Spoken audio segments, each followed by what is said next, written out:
TV Atlanta spoke with Doria Roberts recently. She told us all about Queerstock and how it was started in 1995 in Philadelphia by the Grassroots Queers.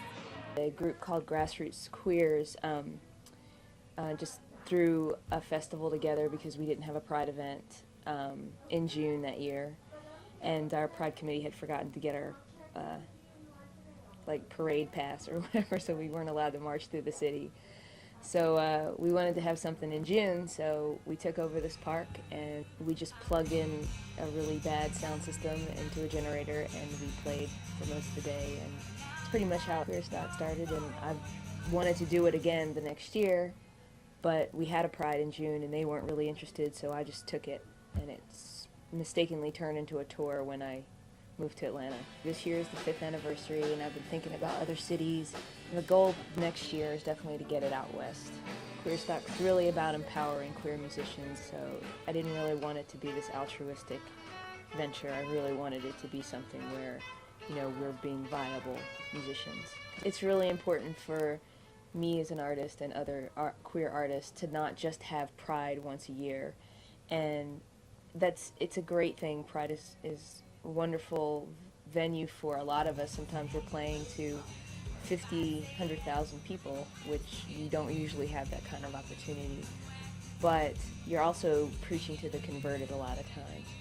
And with Queerstock, I really encourage all types of audience members to show up. I'm straight. I try to get the boys and the girls, the factions, you know, into the same room and really try to make, you know, the Queerstock audience like more of a sample of reality, and get straight people to realize that all queer bands aren't, you know, doing drag or playing folk music, and that there's this whole area in between, and it really covers everything. We do have the umbrella of all being queer, but there's so much variety under that queer banner that you really can't even tell half the time, you know, what the point is of the night, which is sort of the point of the night. This is Leanne Reed, and I'm here with Alistair. They just performed. It was really great. So, what's your names? I'm Scott Roberts, the drummer. I'm Elizabeth Elkins, guitarist and singer. Kev Glenn, bass player. So how did y'all get involved with Queerstock? We played it in '98, I guess it was Somber Reptile, and I'm trying to remember exactly how.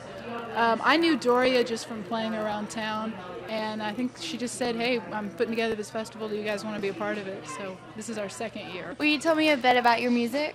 Right now we're playing just as a power trio. I think the fair comparisons that have happened have been PJ Harvey and the Pixies, and I think those are pretty fair. We're really into it's very passionate stuff, I think, and it's also a little bit cryptic. My influences as a writer are people like T.S. Eliot and some of the newer Tori Amos stuff.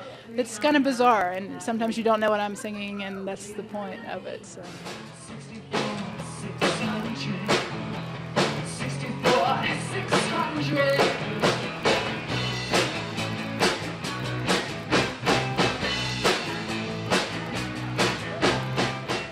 Being a gay musician in the South is an interesting thing.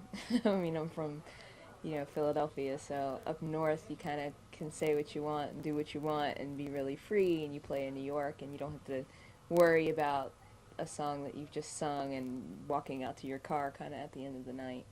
I think Atlanta is sort of like this oasis in the South, especially with the Indigo Girls being down here. It's just way more accepting as a southern city.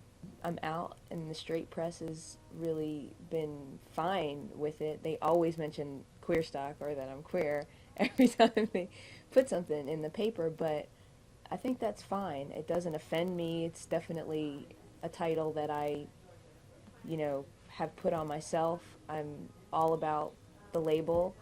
I think queer is a good word. I think it encompasses a lot, and I really want to put that out there, and I don't mind. And I've been treated well. I don't think I've been treated any differently than any other musician, pretty much. Don't forget to